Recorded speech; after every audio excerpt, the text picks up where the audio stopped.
සුබ දවසක් වෙන්න කියලා හරිම ආදරෙන් ආව මගේ channel එකට මම පිළිගන්නවා. ඉතින් ඒකම මට මේ වෙනකොට ඊටම කෙටි කාලයකදී subscribersලා 1000ක් හම්බෙලා තියෙනවා. ඉතින් ඒක නිසා ගොඩාක් ස්තුති කරනවා මම subscribe කරපු අයට.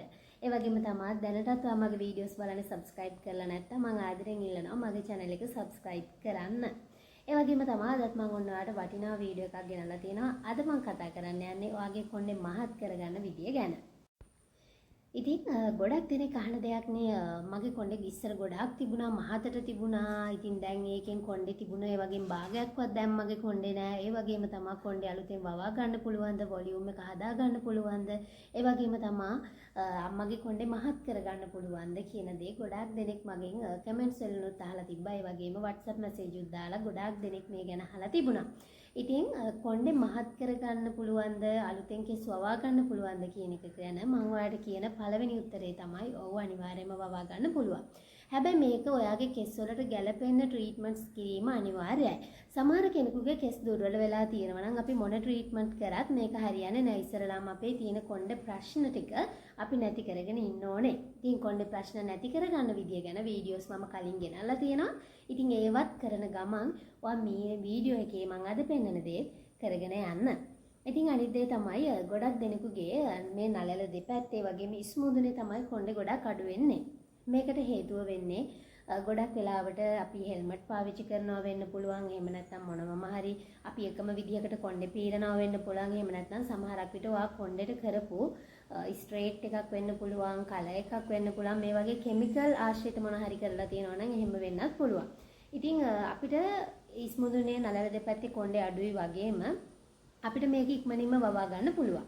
හේතුව තමයි දැන් මේ වගේ තියෙන කේශ මූල සමහරක් විට වගේ අජීවී වෙලා වෙන්න පුළුවන්. ඒ කියන්නේ මේ වගේ අලුතෙන් කේස් එන්න තියෙනවා. නමුත් ඒවා ඔයා දැන් එතනට කිසිම ට්‍රීට්මන්ට් එකක් නොකර ඒවා ඒ විදිහටම තියෙන්න පුළුවන්. ඉතින් ඒක නිසා අපි අලුත් උත්තේජනයක් මේකට දීලා රුධිර ගමනාගමනය හොඳින් වැඩ කරවලා අපිට අලුත් කෙස් මෙතන වවා ගන්න පුළුවන්.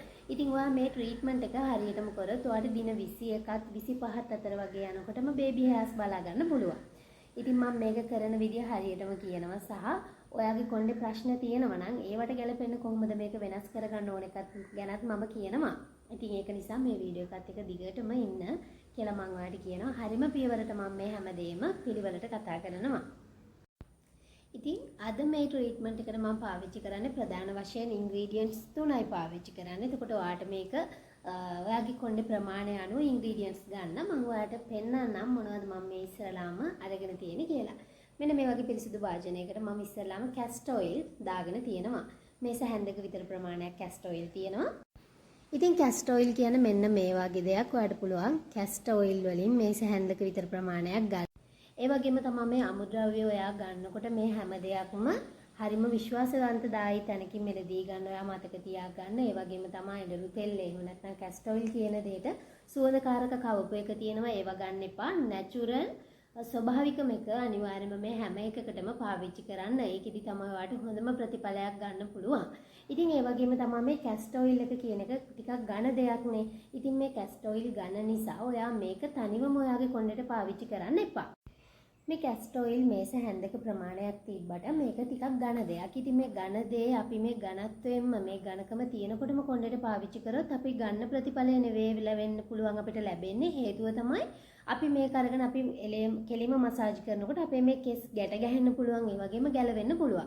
ඒ වගේම තමයි කේශ මූල කිසිම ශක්තිමත් බවක් නැති කෙනෙකුගේ එහෙම නැත්නම් ඩැමේජ් වෙලා තියෙන කෙනෙකුගේ කෙස් වල තියෙන තත්ත්වයක් නැති වෙලා කැඩෙන්න පුළුවන්, ගැලවෙන්න පුළුවන්. ඉතින් ඒක නිසා අපි මේකේ ඝනකම අඩු කරන්න අපි මොකක්ම හරි ඔයිල් එකක් පාවිච්චි කරන්න ඕනේ. ඉතින් ඒකට මම ඔයාට අද රෙකමන්ඩ් කරන්නේ මේ කැස්ටර් ඔයිල් මේස හැන්දට සුදු පොල් තෙල් මේස හැඳි දෙකක්. එහෙම නැත්නම් ඔයාට පුළුවන් ඔයා ගෙදර හදාගත්තු පොල් තෙල් එකක් තියෙනවා නම් ඒක පාවිච්චි කරන්න.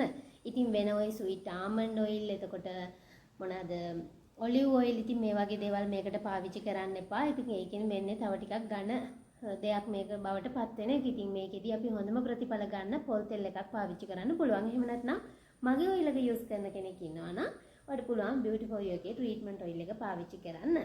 ඉතින් ඒකෙන් මේ සැහැඳි දෙකක ප්‍රමාණයක් මේකට එකතු කරගන්න ඕනේ.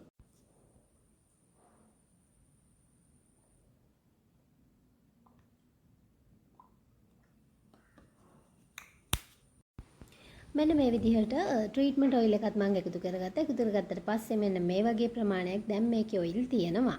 ඉතින් අපි බලමු ඊළඟ මේන් ඉන්ග්‍රීඩියන්ට් එක මොකක්ද කියලා අපි මේකට යූස්.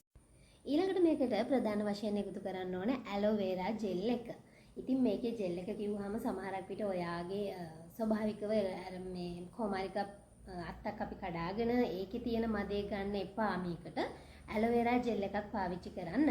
ඉතින් ඒ වගේම තමයි මම ඔයාලට මතක් කරනවා මේ ඉන්ග්‍රීඩියන්ට් ඕනම එකක් ඔයාලට beauty for you එකෙන්. ඒ කියන්නේ මගෙන් මිලදී ගන්න පුළුවන්. මම description එකේ මගේ WhatsApp number එක දාලා තියෙනවා. ඉතින් ඔයාලට ඒකට message එකක් දාලා ඕන නිෂ්පාදනයක් මිලදී ගන්න පුළුවන් සහ ඔයාගේ කොණ්ඩේට ගැලපෙන්න නිෂ්පාදන ලබා ගන්න පුළුවන් හැකියාවකුත් තියෙනවා.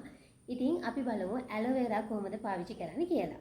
ඉතින් අද මම මේකට පාවිච්චි කරන්නේ තේ හැන්දක විතර වගේ ප්‍රමාණයක් මෙන්න මේ රවුෂන් ජෙල් එකේ. ඉතින් මේකත් ඔයාලට මගේ මිලදී ගන්න පුළුවන්. එහෙම නැත්නම් ඔයා ගාව මේ වෙනකොට ඇලෝ ජෙල් එකක් තියෙනවා නම් ඒක පාවිච්චි කරන්න. මේකේ 99%ක්ම ඇලෝවේරා තියෙනවා. ඉතින් ඒක නිසා තමයි මම මේක පාවිච්චි කරන්න ගන්නෙ. ඉතින් ස්වභාවික ඇලෝවේරා එකක් ඔයා මේකට ගන්න එපා. මොකද ඒකත් එක්ක මේක පාවිච්චි කරනකොට සමහරක් විට ඒකේ අර තියෙන කහපාට දියරේ මේකට එකතු වෙලා ඔයාගේ මේ හදාගන්න ඔයිල් එක සමහර විට ඔයා ගොළුව කසන්න පුළුවන්. ওই ප්‍රශ්න වලට මුහුණ දෙන්න. මම මෙන්න මේකට තේ හැන්දක විතර වගේ ප්‍රමාණයක් ඇලෝවේරාත් එකතු කරගත්තා. ඉතින් මේ ඉන්ග්‍රීඩියන්ට්ස් තුන ඇඩ් කරගත්තට පස්සේ හොඳින් මේක අතෙන්ම ටිකක් කලවම් කරන්න විනාඩි 2-3ක කාලයක් කවලම් කරන්න. අර ඇලෝ ජෙල් එක ඉක්මනටම මේකට මික්ස් වෙනවා මේ යූස් කරපු ඇලෝ ජෙල් එක.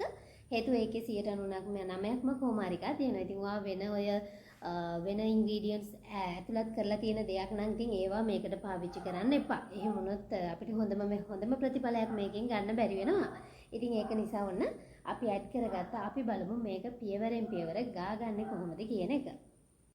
ඉතින් මගේ වීඩියෝස් බලන අය දන්නවා ඉස්සරලාම මොනම ට්‍රීට්මන්ට් එකකට කලින් උනත් කොණ්ඩේ හොඳින් පීරගෙන ඉන්න ඕනේ. ඉතින් පීරගෙන හිටියම තමයි අපි මේ ගාන හැම නිෂ්පාදනයක්ම අපේ කොණ්ඩේට හොඳට ප්‍රතිඵල ගන්න විදිහට වදින්නේ. ඉතින් ඒකට මම පාවිච්චි කරනවා beauty for you එකේ තියෙන මේ wooden comb එක.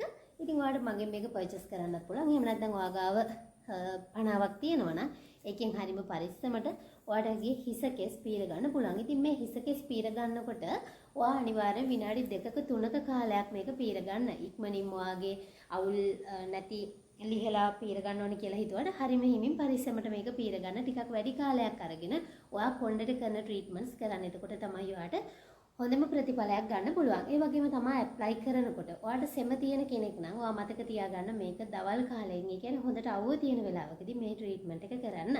ඊට පස්සේ කොණ්ඩේ හොඳින් පීරගෙන අපි ඇප්ලයි කරගන්න ඕන විදිය බලමු. ඇප්ලයි කරන්න කලින් මම ඔයාලට තව විශේෂ දේවල් කීපයක් මතක් කරන්නම්. මේක රෑ ගාලා උදේ නාන්න ඉන්න එපා. හේතුව තමයි ඇලෝවේරා ජෙලුත් අපි මේකට පාවිච්චි කරලා තියෙනවානේ. එතකොට ඔයාට මේක රියැක්ට් කරන විදිහ වෙනස් වෙන්න පුළුවන්. මේක ඔයා කොණ්ඩේට ගාලා පැයකමාරක වගේ කාලයක් ඉඳලා වොෂ් කරන්න පුළුවන්. ඉතින් මේක ඇප්ලයි කරනකොට ඔයාගේ හරියටම මේ රූට්ස් වලට ඇප්ලයි කරන්න ඕනේ. එතකොට තමයි හොඳම ප්‍රතිඵලයක් ගන්න පුළුවන්. ඔයා මේක ගන්න හැම වෙලේම ටිකක් හොඳින් කවලම් කරලා ගන්න. මොකද ඇලෝ ජෙල් එක තියනවනේ මේකේ චුට්ටක් ඒක ඇතුලේ ටිකක් මිදෙන්න බලනවා. ඒක නිසා මේ විදිහට ගන්න. ඒ වගේම තමයි ඇඟිලි තුඩු පාවිච්චි කරලා ගන්න. හේතුව තමයි ඇඟිලි තුඩු වලින් එන උෂ්ණත්වයත් එක්ක හොඳින් රුධිර ගමනාගමනය මේකේ වැඩ කරනවා. හොඳින් පීරගතිපු කොණ්ඩේට අපි මෙන්න මේ විදිහට මේක ආලේප කරනවා. ඉස්සල්ලාම හොඳින් මෙන්න මේ දේ තැන්වල මම හොඳින් මේක ගා ගන්නවා. ඉතින් ඔයාගේ කොණ්ඩේ අඩු තැන් වලට පේනවනේ ඒ තැන්වලද මේක හොඳින් ඇප්ලයි කරගන්න. මේක හොඳින් ඇප්ලයි කරගත්තට පස්සේ ඒ වගේම තමයි කෙස් ගස් තියෙන පැත්තට ඇප්ලයි කරගන්න මතක තියාගන්න. මෙන්න මේ අතරනේ දැන් මම මෙහෙම කොණ්ඩේ අල්ලගෙන ඉන්නේ. ඉතින් ඒ පැත්තටම ඇප්ලයි කරන්න. එහෙම නැත්නම් අපිට කොණ්ඩේ කැඩෙනවා. ඉතින් ওই ප්‍රශ්න එනවා. ඉතින් ඒක නිසා කෙස් ගහ තියෙන පැත්තටම අපි හොඳට මේක ඇප්ලයි කරනවා. ඉතින් ඇප්ලයි කරගත්තට පස්සේ මසාජ් එක කරන්නේ කොහොමද කියලා මම ඔයාලට කියලා දෙන්නම්. ඉතින් මෙන්න මේ විදිහට මම හොඳින් මේක ඇප්ලයි කරගත්තා. ඇප්ලයි කරගත්තට පස්සේ ඇඟිලි තුඩු වලින් ඔයාලට මෙන්න මෙහෙම චුට්ටක් ඒ කියන්නේ ඇඟිලි තුඩු තද කරන්නේ නැහැ. සාමාන්‍ය විදිහට හරි මෙහිමින් මෙන්න මේ තැන්වල ඔයාගේ කොණ්ඩේ අඩු තැන්වල මසාජ් කරන්න. සමහරක් වෙලාවට ඔයාගේ මෙන්න මේ මැද තියෙන මෙතන ගොඩක් හිදසක් තියෙන පුළුවන්. ඉතින් ඒ තැන් වලටත් මේ ඔයිල් එක දාලා හිමින් මසාජ් කරගන්න. එහෙම නැත්නම් මේ ස්කැල්ප් මසාජ් එක තියෙනවා නම් ඔයාලට හරිම ලේසි මේ වැඩේ. ඒ වගේම අදාළම තැන් ටික අපිට හොඳින් මසාජ් කරලා හොඳම ප්‍රතිඵලයක් ගන්න පුළුවන්. ඉතින් මම මේ වීඩියෝ එකේ කතා කරපු හැම නිෂ්පාදනයක්ම ඔයාලට මගෙන් ගන්න පුළුවන්. ඒ වගේම මේක ගාලා පැයකමාරක වගේ කාලයක් ඉඳලා වොෂ් කරන්න. සතියේ දවස් 4ක්වත් මේක කරන්න ඔයාලට හොඳම ප්‍රතිඵලයක් ගන්න පුළුවන්. එහෙනම් මම ගිහිල්ලා එන්නම් ඔයාලට සුබම සුබ දවසක්.